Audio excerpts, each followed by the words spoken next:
காங்கேயம் முத்துவின் original winners brand அரிசிகள் தரத்திலும் சுவையிலும் என்றும் நம்பர் 1. வடசென்னை மக்களவை தொகுதியில் போட்டியிட்ட திமுக மற்றும் அதிமுகவினரிடையே யார் முதலில் வேட்புமனு தாக்கல் செய்வது என்பதில் போட்டி நிலவியது. நாங்கள் தான் முதலில் வேட்புமனு தாக்கல் செய்ய வேண்டும் என்று திமுகவும், இல்லை நாங்கள் தான் முதலில் வேட்புமனு தாக்கல் செய்ய வேண்டும் என்று அதிமுகவும் வேட்புமனு தாக்கல் செய்யும் அலுவலகத்தில் போட்டாபோட்டி ஏற்பட்டது.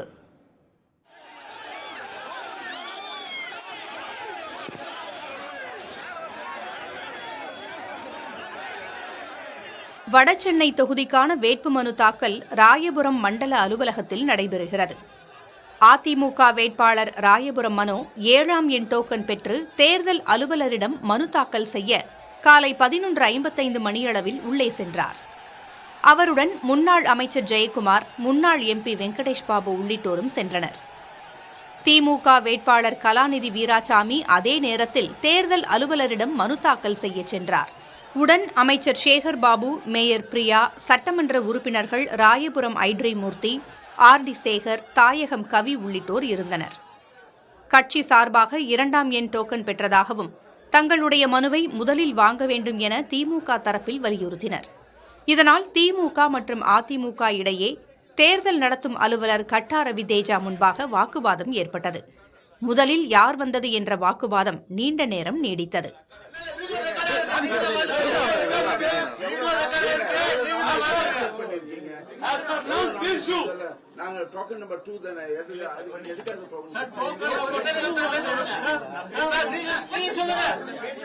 இவர்களுக்கு அடுத்ததாக காத்திருந்த பாஜக வேட்பாளர் பால் கனகராஜ் மற்றும் நிர்வாகிகள் முழக்கம் எழுப்பி எதிர்ப்பு தெரிவித்தனர்.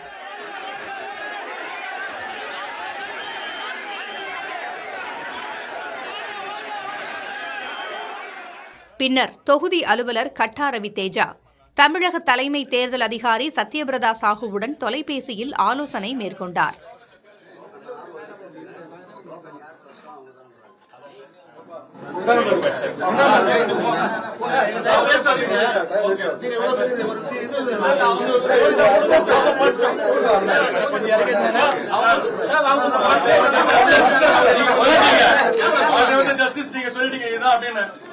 பின்னர் இருதரப்பையும் காத்திருக்க செய்து மாற்று வேட்பாளராக வந்திருந்த கலாநிதி மனைவி ஜெயந்தியின் வேட்புமனுவை பெறுவதாக கூறினர். திமுக வேட்பாளர் கலாநிதி வீராசாமி மற்றும் அதிமுக வேட்பாளர் ராயபுரம் மனோ 2 பேரையும் வெளியே காத்திருக்க செய்தனர். மாற்று வேட்பாளர் மனுவை பெற்றுக்கொண்ட பிறகு அதிமுக மற்றும் திமுக வேட்பாளர்கள் மனுவை தேர்தல் அலுவலர் பெற்றுக்கொண்டார். பின்னர் செய்தியாளர்களிடம் பேசிய அமைச்சர் சேகர் பாபு தாங்களே முதலில் வந்ததாக கூறினார். முன்னாள் அமைச்சர் ஜெயக்குமாரும் தாங்களே முதலில் வந்ததாக தெரிவித்தார். முதல்ல நாங்க தான் உள்ள போனது. நீங்க உட்கார்ந்தோம் பாத்தீங்கன்னா மனசாட்சி உள்ள ஊடகத்துறையினர் இதை பதிவு செய்ய வேண்டும். எடுத்தேன் கவிழ்த்தேன் என்று உண்மைக்கு மாறாக சொல்லக்கூடாது. முதலில் உள்ளே போனவர்கள் நாங்கள் தான். முதலில் இருக்கையில் அமர்ந்தவர்களும் நாங்கள் தான். பின்னால் தான் அவர்கள் வந்தார்கள்.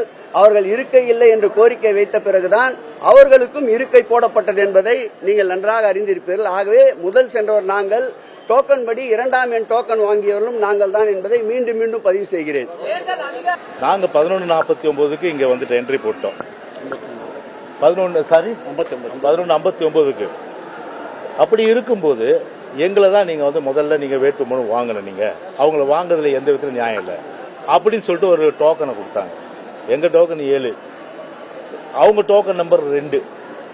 சரி, 2ஆம் நம்பர் டோக்கனு இவர் பேர்லயாவது இருந்ததுனா இல்லையா? அதுவும் இல்ல பாரு, எல்லாம் திமுகவே பினாமி, டோக்கன்லயும் பினாமி பாரு. எல்லாம் அந்த பினாமி யாரும் அமைச்சு டோக்கன் வாங்கியிருக்காங்க.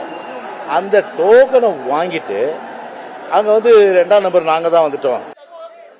பின்னர் பாஜக வேட்பாளர் பால் கனகராஜ் தன்னுடைய வேட்புமனுவை தாக்கல் செய்தார்.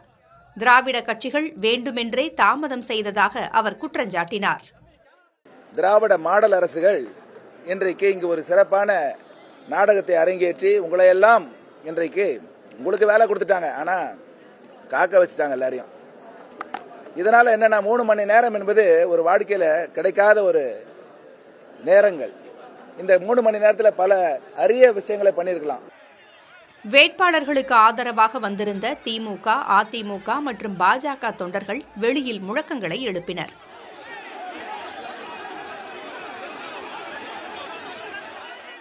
இதனால் 2 மணி நேரத்திற்கு மேலாக தேர்தல் நடத்தும் அலுவலகம் பரபரப்பாக காணப்பட்டது.